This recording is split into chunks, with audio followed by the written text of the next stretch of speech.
What's up mga katropa? Magandang gabi sa inyong lahat. Hindi nakarating yung ating chef ngayon mga kaibigan. So, tayo naman ngayon ang babanat sa malupit na luto. Lutong Ilocano naman ang babanatan natin ngayon.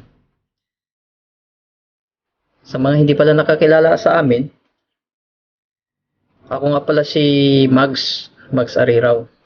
Saka yung kasama ko po ay si Ramil Escobedo. Kaya yung channel namin ay SN Tropa Pits. Kasi si Isko, taga South yan, Bicol. Saka ako, sa part ng Norte, Lakay. Lakay sabi niya sa mga Ilocano. Kaya shoutout sa lahat ng mga Ilocano dyan, sa Norte. Naimbag nga rabiyo amin na po. Yun, so titirahin natin ngayon yung simpleng luto lang. Yung paksiw ng mga Ilocano. So, tara. So, yan lang yung mga ingredients po, mga kaibigan. Sibuyas, kamatis, bawang at luya. Then, magic sarap.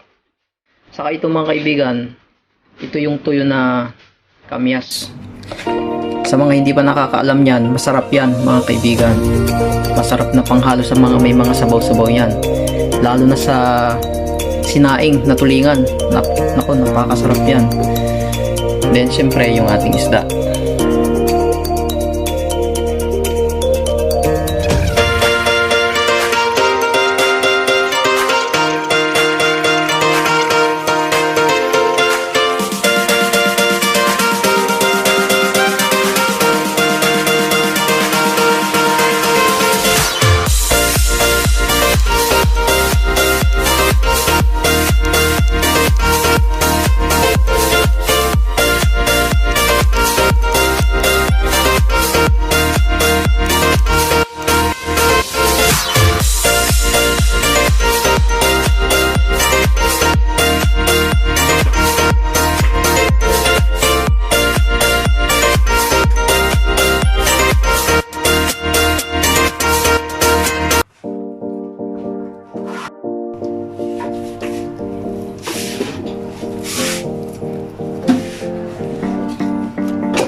So, actually kasi mga kaibigan, pag ako kasi nagluluto ng ganitong paksiw, minimix ko na lahat yan sa top sa pinakataas niya yung mga ingredients. Yan, ganyan. Nalagay ko na lahat yung ingredients ganyan. Diyan na din yung paminta, magic sarap, saka asin. Halo na yan. Para once na kumulo na kasi ito, sasabay na siya sa isda kasi hindi naman agad linuluto ng maigi yung isda eh. Kasara hindi siya magutay-gutay.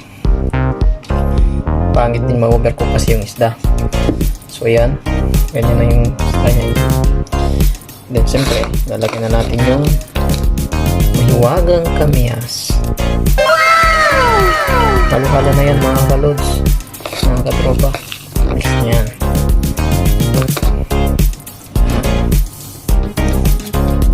Then syempre lalagyan na natin ng suka. Yun yung pinakatubig natin, yung suka. So yan, lalagyan na natin ng suka mga katropa. Tamang suka lang para hindi masyadong maasim. Kasi meron nang magpaasim dyan, yung magpapaasim din yung kamyas. Pag yung hindi siya dagdagan mo ng konting tubig para hindi siya madaming suka. Kahit konting tubig lang. Yan.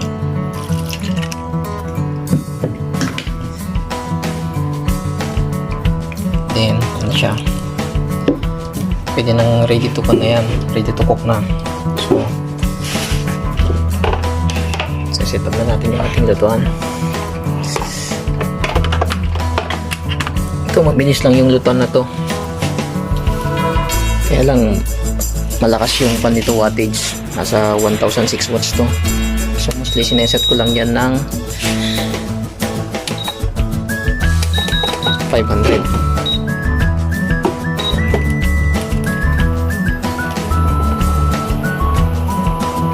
So kahit mga 20 minutes yan, okay na yan kasi mabilis tong lutuan na to. Depende rin sa lutuan nyo.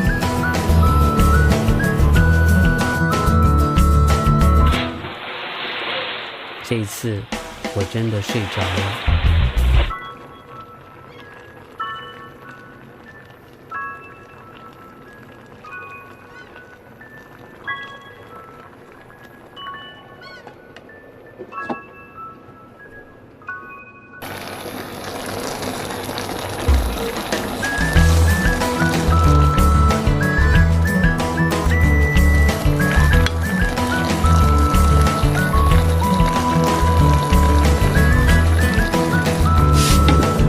Yan mga tropa, luto na. Wala pang 20 minutes, luto na.